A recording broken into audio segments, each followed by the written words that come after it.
तो आज हम बात कर रहे हैं रजनीकांत के आने वाली फिल्म की। हाँ। आपको पता ही है, पहले नाम थलाइवर 171 था, अब हो गया है कुली। हाँ। और इसका ट्रेलर हाल ही में आया है। जाहिर है मीडिया में और फैंस के बीच खूब चर्चा है इसकी। बिल्कुल।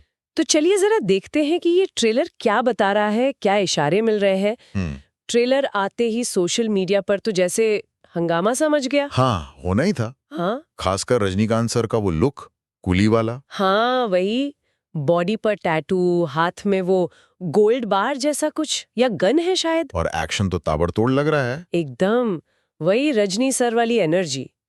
पर ये कुली टाइटल थोड़ा सोचने पर मजबूर करता है ना?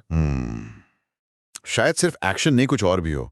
कोई आम आदमी की कहानी शायद। हो सकता है, लेकिन जो सबसे चौंकाने वाली बात थी वो तो आमिर खान थे। आमिर खान एक्शन अवतार में। ओह हाँ, बिल्कुल, हाथ में गन लेकर फायरिंग करते हुए। ये अंदाज तो उनका पहले कभी नहीं देखा।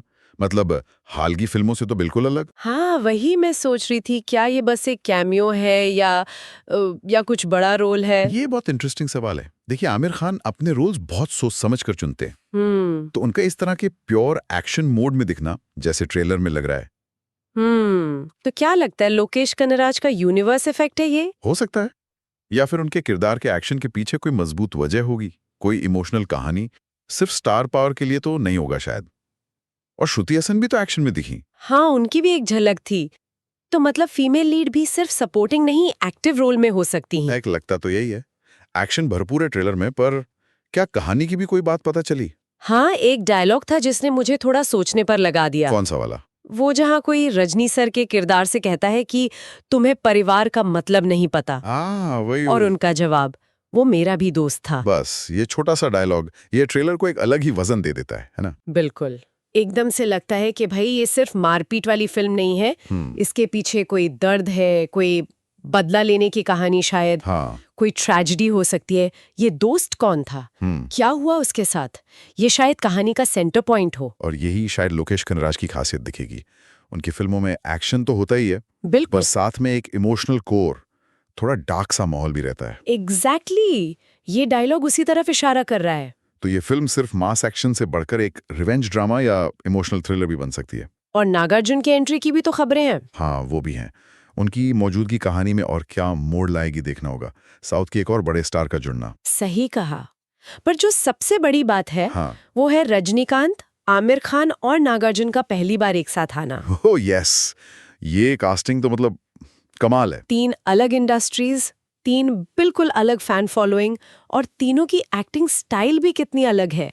ये अपने आप में एक इवेंट है। बिल्कुल, ये सिर्फ पैन इंडिया अपील वाली बात नहीं रह जाती। स्क्रीन पर इन तीनों को साथ देखना, इनकी केमिस्ट्री कैसी होगी या टकराव होगा। हाँ, ये देखना दिलचस्प होगा। तीनों ही बहुत दमदार एक्टर्स हैं। और कनगराज के लिए भी ये चैलेंज होगा कि इन तीनों को कैसे बैलेंस करते हैं। क्या वो अपनी टिपिकल स्टाइल में इन्हें फिट करेंगे या कुछ नया देखने को मिलेगा? तो अगर हम सब कुछ समेटें तो एक नया इंटरेस्टिंग टाइटल कुली, एक धमाकेदार ट्रेलर जिसमें एक्शन भी है, इमोशन का हिंट भी है, हाँ। एक ऐसी स्टारकास्ट जो पहले कभी नहीं देखी गई, और लोकेश कनराज जैसा डायरेक्टर। बॉक्स ऑफिस पर तो उम्मीदें बहुत ज्यादा होंगी। इसमें तो कोई शक ही नहीं है। सारी चीजें एकदम सही जगह पर लग रही हैं।